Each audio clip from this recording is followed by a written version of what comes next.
एक बार फिर से हम स्टार्ट करके दिखाते हैं आपको। तो दोस्तों देखिए जो वोल्टेज है 5 वोल्ट तक चला आ रहा है, यानी कि जो वोल्टेज है बैठ रहा है। मेन वोल्टेज यही है जो बैठ रहा है। HKE सॉल्यूशन में आपका स्वागत है।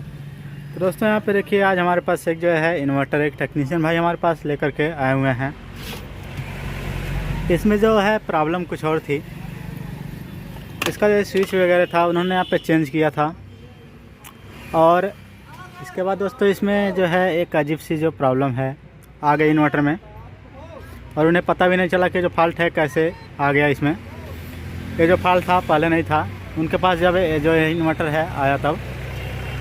तो इसका मॉडल नंबर आप देख लीजिए यहाँ पे, लुमिनस का है दोस्तों, इकोवाट नियो। जो नए वाले इन्वर्टर जो इस समय आ रहे हैं वही है जो इन्वर्टर है, सिंगल बैटरी का इन्वर्टर है। और इसमें जो प्रॉब्लम है उसको हम दिखा लेते हैं। सबसे पहले इसको हम बैटरी से कनेक्ट कर लेते हैं। हमने इसको SMP से कनेक्ट कर दिया अपने। अब चलिए इसको हम ऑन करके दिखाते हैं। इसके स्विच को हमने निकाला है। इसका जो स्विच था उन्होंने इसको गलत लगाया था। ये जो दोस्तों स्विच है, ये स्विच है दोस्तों, ये परमानेंट ऑन ऑफ वाला स्विच है। और इस इन्वर्टर में जो स्विच यूज होता है वो पुश बटन यहाँ पे यूज होता है। देखने में सेम ऐसा ही रहेगा, लेकिन वो जो स्विच रहेगा पुश वाला रहेगा। उसको एक बार दबाने पे केवल एक बार स्टार्ट करता है, लेकिन ये जो है परमानेंट स्टार्ट कर देता है। तो ये भी उन्होंने गलती यहाँ पे की थी। ये जो स्विच था यहाँ पे, ये वाला स्विच जो है नहीं लगता है। देखने में सेम ऐसा ही रहेगा, लेकिन ये जो रहेगा पुश बटन रहेगा। तो ये पहली गलती उन्होंने यहाँ पे की है। अब चलिए इसको हम ऑन करके दिखाते हैं। अभी आपने देखा, फिर से एक बार ऑफ करके इसको ऑन करते हैं। तो देखिए इसमें जो है पावर आई है अभी। अब चलिए हम स्विच के पॉइंट को स्टार्ट करते हैं। केवल एक बार इसको स्टार्ट करके छोड़ देना है, तो जो इन्वर्टर है ऑन हो जाना चाहिए। तो देखिए इसको हमने अभी स्टार्ट किया था। एक बार हम LED को भी दिखाते हैं आपको। तो देखिए दोस्तों यहाँ पे कुछ इस तरीके का यहाँ पे सिम्टम्स जो है आ रहा है। देखिए जैसे हम स्विच को स्टार्ट कर रहे हैं उसके बाद जो इन्वर्टर है ऑन हो जाना चाहिए, लेकिन यहाँ पे सारी बत्तियाँ जो हैं एक बार जलती हैं फिर जो है बंद हो जाती हैं। देखिए यहाँ पे। तो दोस्तों कुछ इस तरीके का यहाँ पे जो प्रॉब्लम है इन्वर्टर में। इन्वर्टर है ये खुला हुआ हमारे पास आया है, जिसका ये डिस्प्ले था इसी में रखा हुआ था। और ये जो है ऊपर का कैबिनेट हमारे पास आया है, और कुछ भी यहाँ पे आया नहीं है। जो आगे का फ्रंट पैनल का कैबिनेट होता है वो भी यहाँ पे नहीं आया है। ये जो इन्वर्टर है खुला हुआ हमारे पास आया है। अब चलिए हम इसके जो वोल्टेज हैं उसको हम मेज़र करके दिखाते हैं आपको। इसको हमने बैटरी से कनेक्ट कर दिया इसमें, और जो मल्टीमीटर का एक प्रोब है उसको हमने ग्राउंड से कनेक्ट कर दिया है। अब हम जो वोल्टेज हैं बेसिक उनको हम मेज़र करेंगे। तो दोस्तों चलिए इसके जो बेसिक वोल्टेज है उनको हम सबसे पहले मेज़र करके देखते हैं। तो मल्टीमीटर को हमने DC पे किया है अभी। तो सबसे पहले यहाँ पे आप 12 वोल्ट देखिए, यहाँ पे 11.9 वोल्ट यहाँ पे ठीक तरीके से आ रहे हैं। अब दोस्तों ये जो 11.9 वोल्ट हैं, 1 मिनट दोस्तों लाइट हम जला देते हैं थोड़ा। तो दोस्तों यहाँ पे देखिए जो 12 वोल्ट है यहाँ से हमारा निकलता है, वो जाता है यहाँ पे जंपर है यहाँ पे 2, देखिए यहाँ पे ये दोस्तों जंपर है यहाँ पे हमारे 12 वोल्ट आते हैं। तो यहाँ पे भी 12 वोल्ट ठीक तरीके से आ रहे हैं। इसके बाद दोस्तों इसके आगे जाते हैं जो 12 वोल्ट हैं, यहाँ पे देखिए 11.35 वोल्ट यहाँ पे आ रहे हैं। तो दोस्तों ये हल्का सा कम लग रहा है, ये जो वोल्टेज है थोड़ी कम है। यहाँ पे भी लगभग 12 वोल्ट यहाँ पे आने चाहिए। जितना हमारा इनपुट हो रहा है वही वोल्टेज यहाँ भी आने चाहिए, ये जो रेजिस्टेंस है उसके बाद भी, लेकिन यहाँ पे थोड़ा कम लग रहा है। चलिए हम आगे के जो वोल्टेज हैं उनको पहले चेक कर लेते हैं। इसके बाद दोस्तों ये जो वोल्टेज है हमारा आता है, यहाँ पे एक रेगुलेटर लगा है 2950 नंबर का यहाँ पे। तो यहाँ पे देखिए यहाँ भी वही जो वोल्टेज है शो कर रहा है, 11.36 वोल्ट यहाँ पे शो कर रहा है। यह जो है रेगुलेटर का इनपुट वोल्टेज है। इसका जो आउटपुट वोल्टेज है उसको हम चेक कर लेते हैं। तो देखिए यहाँ पे 5 वोल्ट ठीक ढंग से दिखा रहा है, लेकिन दोस्तों लेकिन दो सेट है दोस्तों फिर भी हमारा ऑन नहीं हो रहा है। यहाँ पे देखिए 5 वोल्ट बन रहा है अच्छे तरीके से। अब चलिए हम सेट को ऑन करके दिखाते हैं। इसको हम यहाँ पे लगे रहने देते हैं अभी। तो दोस्तों हमने प्रोब को वहीं रखा है, ज़्यादा हम हिला डुलाएंगे नहीं यहाँ पे।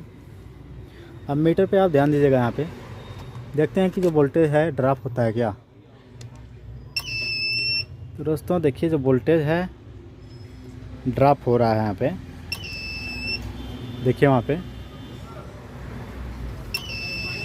वोल्टेज है जो यहाँ पे ड्रॉप हो रहा है थोड़ा। दोस्तों यहाँ पे देखिए जैसे ही हम सेट को ऑन कर रहे हैं तो जो हमारी 5 वोल्ट वाली सप्लाई है थोड़ी कम हो रही है। तो चलिए इसकी हम जो इनपुट सप्लाई है उसको हम टेस्ट करके दिखाते हैं आपको। तो देखिए हमारी इनपुट सप्लाई है अभी।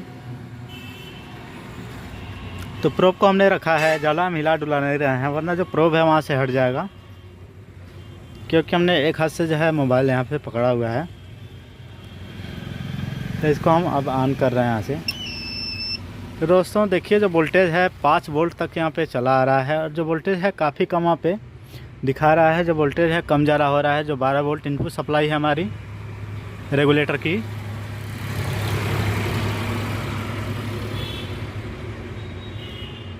एक बार फिर से हम स्टार्ट करके दिखाते हैं आपको। तो दोस्तों देखिए जो वोल्टेज है 5 वोल्ट तक चला आ रहा है, यानी कि जो वोल्टेज है बैठ रहा है। मेन वोल्टेज यही है जो बैठ रहा है, इसी वजह से इसका जो आउटपुट वोल्टेज है वो भी यहाँ पे बैठ रहा है। तो दोस्तों ऐसे केस में क्या प्रॉब्लम हो सकती है यहाँ पे। तो दोस्तों जिस तरीके से हमारे इकोवाट इन्वर्टर में आपने देखा होगा कि वहाँ पे 1 ओम का यहाँ पे रेजिस्टेंस जो है लगाया जाता है, फ्यूजेबल रेजिस्टेंस वहाँ पे लगाया जाता है, उसी तरीके से यहाँ भी लगाया गया है यहाँ पे। और ये जो हैं 2 हमने दिखाया अभी आपको, यहाँ पे देखिए ये दोनों आप जो देख रहे हैं यहाँ पे R54 और R55 यहाँ पे जो रेजिस्टेंस लगे हैं, ये दोनों दोस्तों थोड़े गर्म हमें दिख रहे हैं। यहाँ पे ये जो हैं काले काफ़ी हो गए हैं। इन पे दोस्तों हमें डाउट हो रहा है, थोड़ा इन पे थोड़ा हमें डाउट है। चलिए हम इसको चेक करते हैं मीटर से, क्या है ठीक है कि नहीं। तो दोस्तों हमने मीटर को जो है यहाँ पे कर लिया है रेजिस्टेंस मोड पे। अब जो ये रेजिस्टेंस है इसको हम टेस्ट करेंगे। दोस्तों यहाँ पे दिक्कत हो रही है एक हाथ से लगाने में। तो वहाँ पे देखिए दोस्तों यहाँ पे 44 ओम यहाँ पे शो कर रहा है। ये रेजिस्टेंस दोस्तों कुछ ज़्यादा दिखा रहा है। यहाँ पे 1-2 ओम के आसपास यहाँ पे दिखाना चाहिए था रेजिस्टेंस। ये जो रेजिस्टेंस है दोस्तों ख़राब है। ये जो रेजिस्टेंस है दोस्तों दोनों ख़राब हो चुकी है, इसी वजह से ऐसा शो कर रहा है। चलिए हम इस रेजिस्टेंस को जो है चेंज करके देखते हैं कि जो हमारी प्रॉब्लम है ठीक होती है कि नहीं। तो चलिए इस पे हमें डाउट लग रहा है दोनों रेजिस्टेंस पे। तो चलिए इसको हम चेंज करके दिखाते हैं आपको। ये दोनों दोस्तों जो रेजिस्टेंस हैं R44 नहीं दोस्तों R54 और R55 यहाँ पे जो रेजिस्टेंस हैं उस पर हमें शक लग रहा है, और दोनों जो हैं पैरेलल में लगे हुए हैं। तो इनको हम चेंज करके देखते हैं पहले। तो दोस्तों यहाँ पे जो रेजिस्टेंस लगा हुआ था उसको हमने निकाल करके वहाँ पे हमने एक पतला सा जंपर जो है कनेक्ट कर दिया है। वहाँ पे हमने तार लगाया है, अभी हम बाद में उसको लगा लेंगे। वहाँ पे 1 ओम का एक रेजिस्टेंस जो है कनेक्ट कर लेना है आपको। आप इसको जंपर मत मारिएगा, यहाँ पे 1 ओम का एक रेजिस्टेंस है जो कनेक्ट कर लीजिएगा। तो दोस्तों इसको प्रोटेक्शन के लिए लगाया गया है, फ्यूजेबल रेजिस्टेंस के तौर पे लगाया गया, तो इसको लगाना जो है ज़रूरी है। तो वहाँ पे 1 ओम का रेजिस्टेंस जो है यूज़ कर लीजिएगा। हम ऑन करके दिखाते हैं आपको। इसको हमने स्टार्ट किया यहाँ से, इसके तीनों को यहाँ से हम स्टार्ट करेंगे। और यहाँ पे देखिए जो आउटपुट वोल्टेज आ रहा है यहाँ पे 180 के आसपास आ रहा है, क्योंकि जो बैटरी हमें सप्लाई जो है बैटरी से हमने दिया नहीं है, तो इसकी एसएमपीएस की जो सप्लाई है बढ़ जा रही है, इस वजह से वहाँ पे जो वोल्टेज हैं कम दिखा रहे हैं।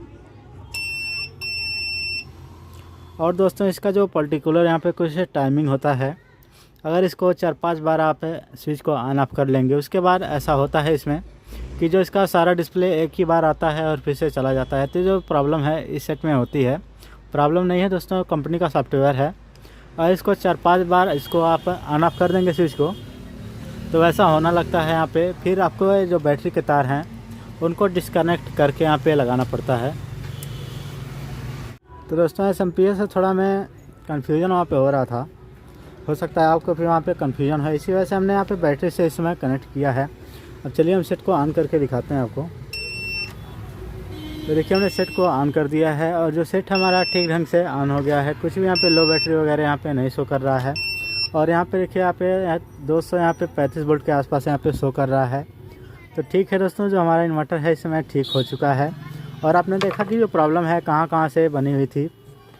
तो दोस्तों हमारा ये जो फ्यूज़ है, फ्यूजेबल यहाँ पे रेजिस्टेंस है, वो दोस्तों हमारा कमज़ोर हो गया था। इसी वजह से जो सप्लाई है कम जा रही थी, और जैसे ही हमारा जो माइक्रो कंट्रोलर ऑन हो रहा था वैसे ही जो सप्लाई थी बढ़ जा रही थी। इसी वजह से जो हमारा सेट है बार बार स्विच दबाने पे रिस्टार्ट हो रहा था, ये इसमें प्रॉब्लम थी। तो वीडियो अच्छी लगी हो तो इसको ज़रूर लाइक करिएगा, और जो हमारा चैनल है दोस्तों HKE सॉल्यूशन, उसको ज़रूर सब्सक्राइब करिएगा दोस्तों। धन्यवाद।